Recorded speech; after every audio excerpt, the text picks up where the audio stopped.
So welcome to PhotoSoc. I'm Heeva. I'm Sam. And we're going to be going over how to develop film and make prints today. Okay, so before you make prints, you actually have to develop your film. So after you shot your roll, you're going to have a canister like this. And what we want to do is get the film out of it, like this. So because your film is light sensitive, you're going to have to do everything in the darkroom where it's pitch black. But obviously, if we go in there, I can't show you, so we're going to do everything out here. But once you're in here, you're going to have to do it in there. Okay, so what you're going to need is one of these developing tanks. You're going to need one of these that goes in here. You're going to need this reel, and you're going to need this lid. So first thing you have to do is get your film out of the canister. There's a few ways you can do this. Some people like to use a spoon to pop the top off. The best way is to use a film puller, but we don't have one of those yet. We will get one soon. So what I like to do is I can show you. What I like to do is I take this little separation and I take this middle part and I just rip it open. So you have to be a little bit careful. I may or may not have hurt myself doing this in the past, but it is fine. But once you rip it open, you will have your negatives exposed. So you're gonna pull it out. And if you remember, when you put your film in your camera, the first frame was kind of like a half frame. So what you're gonna wanna do is snip this off so you have a clean edge like this. And you need this because you're gonna be feeding this into your reel. So let me show you. So the reel moves, you wanna have it kind of engaged like this. And you just slide it in there until it goes past these little teeth. And then just go like this, back and forth. This is probably the hardest part. And please remember that you're doing this completely in the dark, so it'll take you a couple tries. It definitely takes me a couple tries still. But once you've gotten this part done, it gets a lot easier. Alright. Okay, once it's looking like this, what you want to do is just slide it. Remember this? Slide it in. And this part is important, okay? Put on this lid. Go until you hear this click. So that means that there's no more light going in here and you can finally open the door. Okay, so now we're gonna start with the actual developing process. So we have our developer, or our stock, our stop, and our fixer. And you're gonna need a total of 300 milliliters of each liquid. Okay, so for the developer, we actually use a 1-to-1 dilution in the office. So it's gonna be 150 milliliters of your chemical and 150 milliliters of water. And this is the only chemical that is temperature sensitive in this process. So the first thing we're going to do is get our water at around 20 degrees. So let's do that now. Let me grab a thermometer.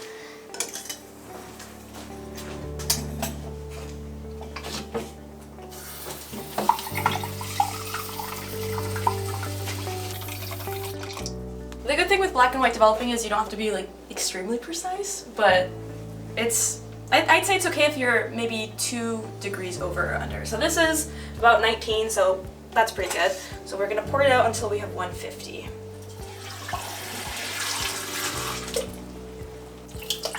Okay, perfect.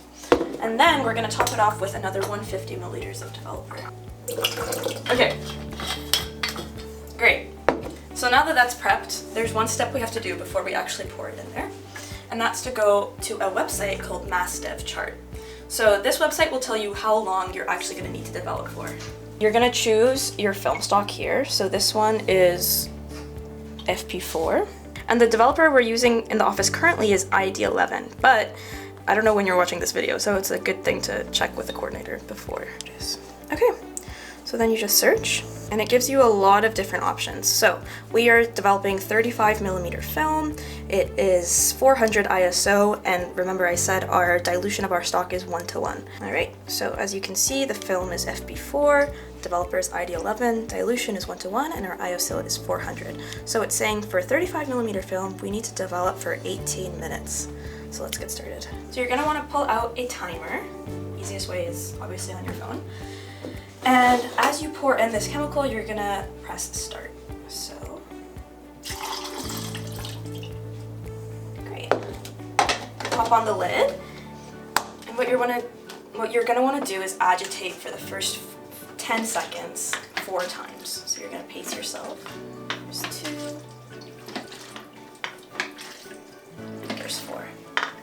Some people like to do a little tap to to get air bubbles out, but I really don't think it does anything, but it's kind of fun. So then, like I said, it's 18 minutes. So for the first 10 seconds of every minute, you're gonna repeat that process. So 4 agitations for 10 seconds.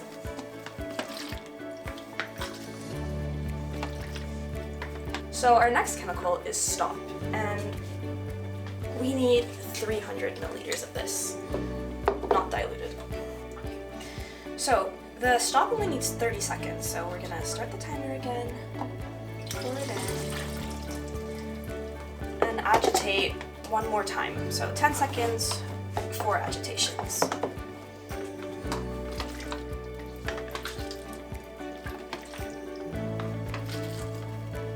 Alright, so now that the 30 seconds are up, we're going to pour this back into the original container.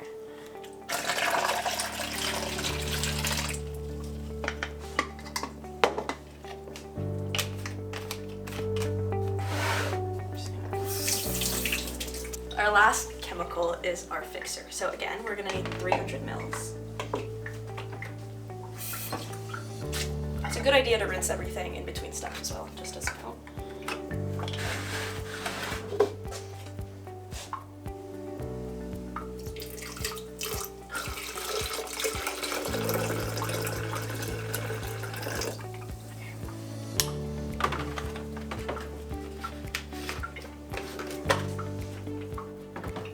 Okay, so we're gonna pour our fixer now, again, our last chemical, and you can do it for between 3 to 5 minutes because I'm impatient. I usually just do 3, but you know, whatever floats your boat. So we're gonna start the timer. And again, we're gonna agitate for the first 10 seconds of every minute, so.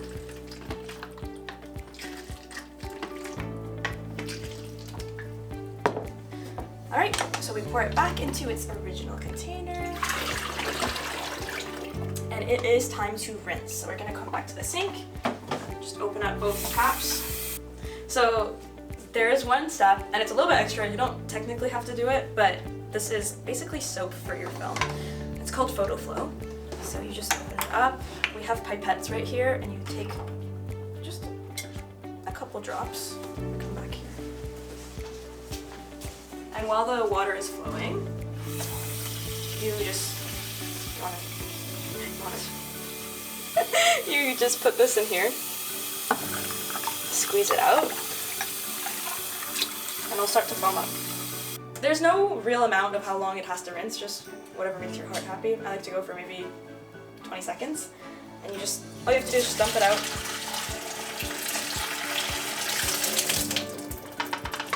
You can rinse it a few times if you want, get the soap off.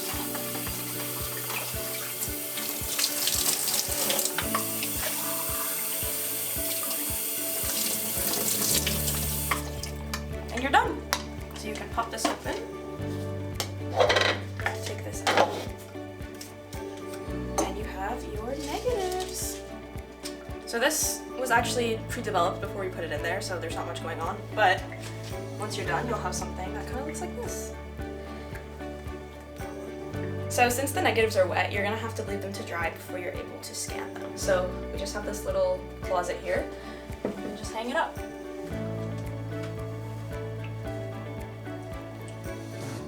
So that's basically it. You can leave your negatives to dry overnight or a few hours whenever there's just no more visible water on it, and then you're able to scan them. But once you finish that, you're all done. So last thing is just clean up. Please don't leave it a mess like this. We will be very thankful. So just put everything where you found it. So if the chemicals were on the table, you can leave them on the table, but usually they go under here. Give everything a good rinse and you can leave it to dry in the sink, and you're all done.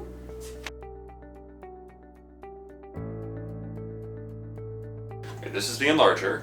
This is what we use to enlarge the 35mm negative or medium format negative onto the paper, which we'll put down here. It has the movable head up here, and we're going to load the film in there. And then we have the controls over here on the right. We'll start by turning it on with a switch back here. You can hear the fan kick on.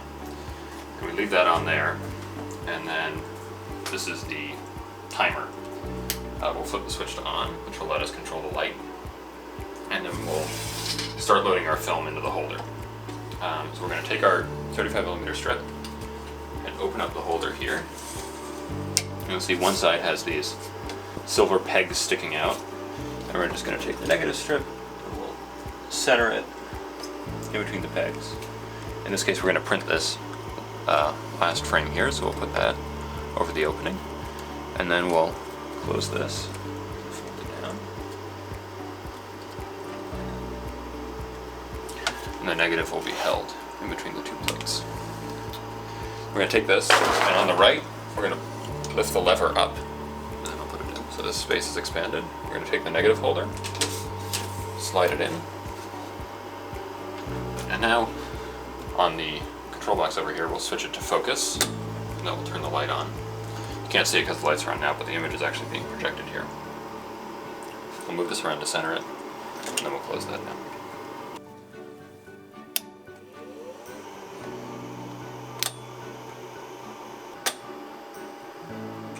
Good? Keep talking. Good. Okay, so now that we have the negative inside the holder and the holder inside the enlarger, we can start to align it. So I'm just grabbing the strip over here on the left and moving it around inside the holder so I can get the frame centered within the cutout. I can lift the lever up again and move the holder around a bit if I want. So we push the negative back a little. Place and close it down. Now that we have the negative centered kind of where we want it, we'll begin focusing it. So we're going to take our paper tray, which is where we're going to insert the paper when we actually expose it, and put it onto the deck here. And this whole head moves up and down, and the projection is too big right now for the paper. So we're going to slide it down until it's to about the right size. Move the holder into place. Like this. And we're going to want a little bit of the projection to be extending beyond the border of the holder. So that when we expose it, we get a nice crisp line on the outside of the exposure. Okay, so now that we have the projection somewhat aligned on the holder in a way that we like, we're going to use the two smaller knobs on the front here to focus the image. You kind of have to get close to it, but you can turn the knob forward and back, and you want to stop when you see it appear sharpest. Yeah. You can also use one of these, which has a lens and a mirror, to magnify the projected image. So you just put it down in the middle of the projection, and then you look through the lens, and when you look through it, you can see much better whether or not it's sharp. And you can, same thing, just turn the focusing knob back and forth until you see it at its sharpest. And then you can remove it and you know that you're properly focused. Okay, so now that we've properly focused and aligned our image onto the holder, we'll hit this little switch down here from focus onto timer. That'll turn the light off. And we'll set our timer with these knobs here. We have a knob for tens of seconds, ones of seconds, and tenths of seconds. Right now, the lens on the enlarger, you can see under here, is at f4. For a properly exposed negative, I find that kind of 4.5 seconds is a good starting place. And you can fine tune it afterwards depending on whether or not it's too light or too dark or you want more contrast. But we'll start at f4 on the enlarger lens in 4 seconds. And you can trade a stop if you want to do a longer exposure. Alright, so we're going to leave that for now. And I'll come over to the paper. Now you can only take the paper out when all the lights are off, including the enlarger light, because it will be exposed otherwise. The safety lights are okay. So we'll open the box, grab the bag out. We'll take one sheet of paper, close the bag back up, put it back in the box and close it. That way the paper won't be fogged. We take the paper, and the paper has a dull side, which is the back, and a shiny side. We're going to take the shiny side, slide it into the holder, the shiny side up. We're going to align it. It's right in the middle. And now we're ready to actually make our exposure. So our timer, the timer switch is on timer mode. It's on, which means it's ready to fire. We've set our time to about 4 seconds. And now all we have to do is press the button here. And we'll expose it.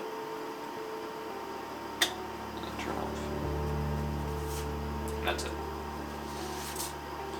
Now we can take the sheet. We've set up our chemicals over here. And our first bath is the developer. So we're just going to slide it in there. Take the tongs, press it down so it's fully submerged. I like to kind of agitate it a little bit, but you don't have to. And we're just going to let this sit. Usually minimum of 30 seconds, but you can leave it in there for a few minutes to make sure it's fully developed. Right? Okay.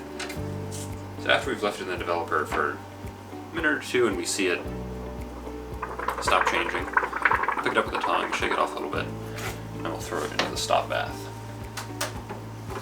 And we'll leave it in the stop bath for about 30 seconds, fully submerged. So, anyway. Alright, so it's been 30 seconds, so we can take the paper out of the stop bath, just give it a little shake, and then move it over into the fixer.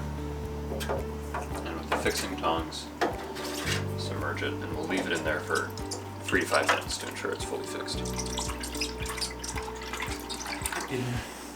Okay, we finished the fixer, so now we're going to move it over into just a bath of water, and we'll submerge it, and we'll let it sit there for about 10 minutes to fully rinse, and then we can take it out.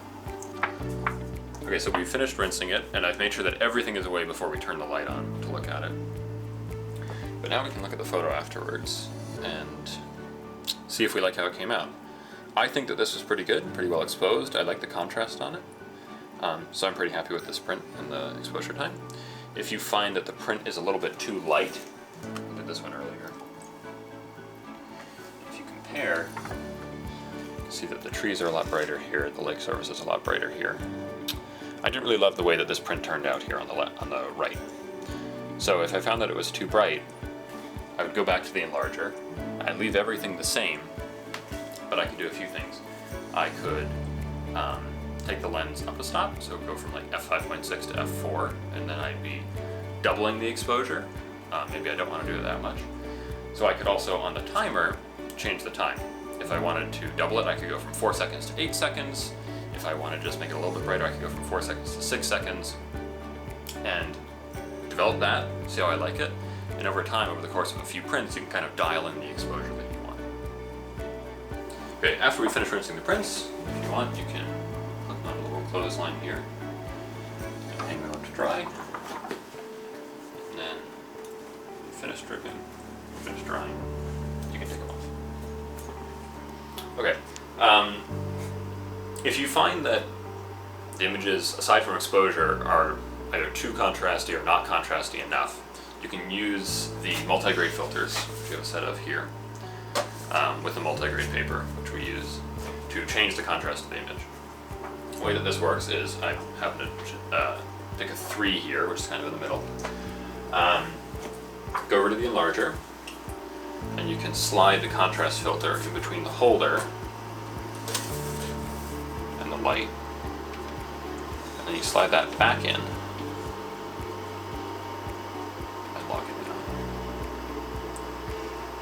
And that way when you project it, the light will be a different color, essentially.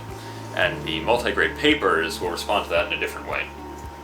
And the filters range from 0, 0 to a 5. And 5 will give you the most contrast, 0, 0 will give you the least contrast. And you can choose in between. And depending on that, change the contrast of the image. Filters from 0, 0 to 3.5. You don't have to change the exposure time. So it's 1x, so if you're doing f4 at 4 seconds, with no filter you can do f4 at 4 seconds. With the filters 4, 4.5, and 5, you have to double the exposure. So you go from f4 to f2.8, where you double the time, and that'll give you the same exposure, same brightness on the paper, but with the enhanced contrast. Alright, so thanks for watching. Now you know how to develop and make your own prints. If you have any questions, our Darkroom team is always here to help you, so don't be shy, just ask. So yeah, swing by the office during our Darkroom office hours if you need some help, or if you're all set on your own, come by during our regular office hours. And that's it. Thanks for watching.